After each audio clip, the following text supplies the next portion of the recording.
Isa itong malaking pagbabago sa nakasanayang sistema, at siguradong makatutulong ito sa ating mga lolo at lola na patuloy na nagsusumikap sa kabila ng katandaan.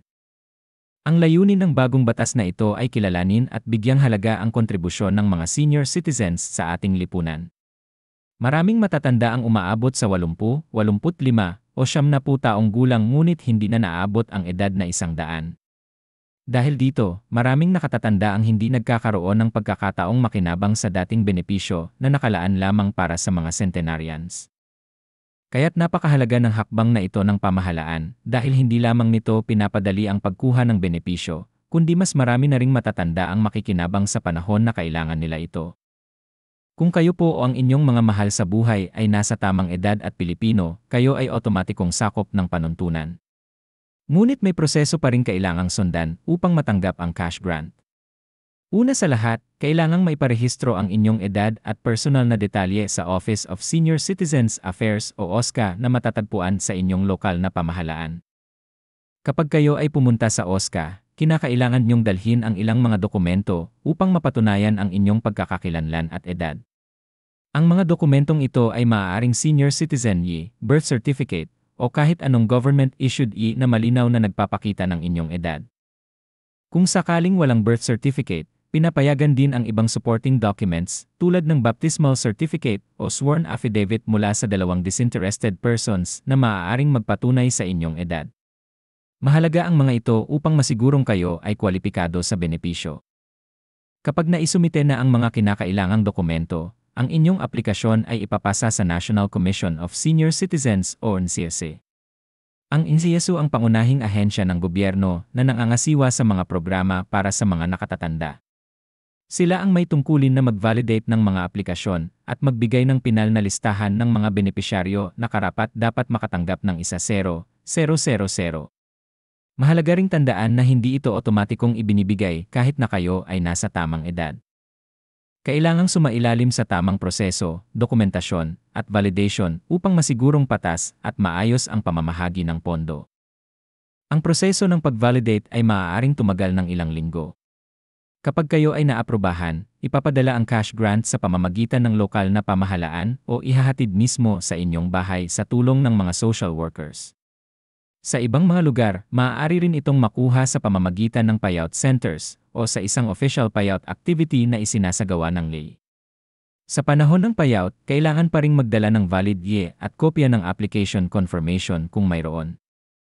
Sa edad na 100, makakatanggap pa kayo ng hiwalay na 100,000 bilang centenarian gift.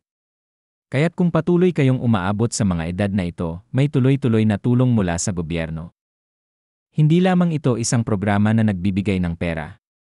Isa itong pagkilala ng Estado sa mga taon ng sakripisyo, serbisyo, at ambag ng bawat Pilipinong senior citizen sa kanyang pamilya, komunidad, at bansa. Ang cash grant ay hindi lamang tulong pinansyal, kundi simbolo rin ng pagmamahal at pagpapahalaga ng lipunan sa kanilang nararapat na karangalan. Ngunit paalala po sa lahat, mag-ingat sa mga nagpapanggap na taga-gobyerno na naniningil ng bayad o personal na impormasyon kapalit ng pangakong cash grant. Ang 10,000 cash grant ay libre at walang kailangang bayaran. Ang mga lehitimong empleyado ng OSCA at LAING ay hindi hihingi ng kahit anong halaga upang maisama kayo sa listahan. Huwag din pong ibigay ang inyong personal na impormasyon sa mga taong hindi inyo kilala. Para naman sa mga senior citizens na nasa ibang bansa, huwag kayong mag-alala. Saklaw din kayo ng batas na ito basta't kayo ay Filipino citizen pa rin at may sapat na dokumentasyon na nagpapatunay sa inyong edad. Maaaring makipag-ugnayan ang inyong mga pamilya dito sa Pilipinas sa OSCA upang maiproseso ang aplikasyon ninyo. Gayon din, pinapadali na ng gobyerno ang koordinasyon sa mga embahada at konsulado upang hindi mahirapang mag-avail ang mga senior citizen na nasa ibang panig ng mundo. Ang bagong batas na ito ay isang hakbang patungo sa mas makatao at makatarungang pamumuno. Binibigyang diin ito ang kahalagahan ng pagtanda ng may dignidad at suporta mula sa pamahalaan. Hindi na dapat problema ang kakulangan sa pera para sa gamot, pagkain, o iba pang pangunahing pangangailangan kung tayo ay may mga programang tulad nito. Sa mga anak at apo ng senior citizens, responsibilidad din nating alalayan sila sa pagproseso ng mga dokumento. Sama-sama nating gawin itong mas madali para sa kanila. Ang 1,000,000 cash grant ay hindi lamang simpleng tulong pinansyal, kundi isang paalala na hindi nakakalimot ang pamahalaan sa mga naunang henerasyon.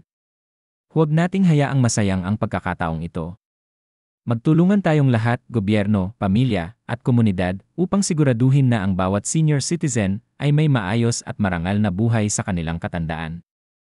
Ang tunay na lakas ng isang bansa ay nasusukat sa kung paano nito tinatrato ang pinakamatanda sa kanyang mamamayan.